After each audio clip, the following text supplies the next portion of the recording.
Plusieurs opérations de Tsahal couronnées de succès. En premier lieu, la découverte et la destruction d'un tunnel de 2,5 km du djihad islamique.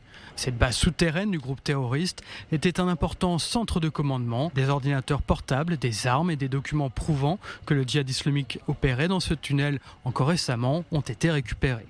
Autre réussite, au crédit de l'armée, 5 autres souterrains du Hamas détruits, d'une longueur totale de 6 km, 3 tunnels repérés, cartographiés et détruits, plus de 150 terroristes éliminés, des infrastructures démantelées et de nombreuses bombes piégées désamorcées.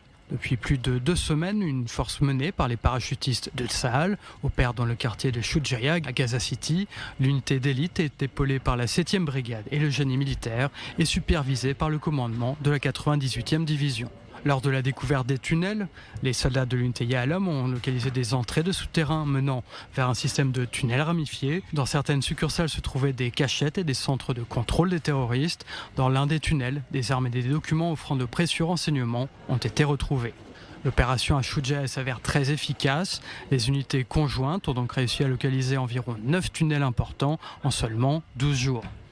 En outre, Tsahal poursuit ses opérations dans le quartier de Shujaya en surface. Les soldats ont éliminé de nombreux terroristes et localisé des armes, notamment du matériel de tireurs d'élite, des RPG, des grenades et des fusils d'assaut AK-47. L'opération, lancée le 27 juin, a coûté la vie à 4 soldats de Tsahal.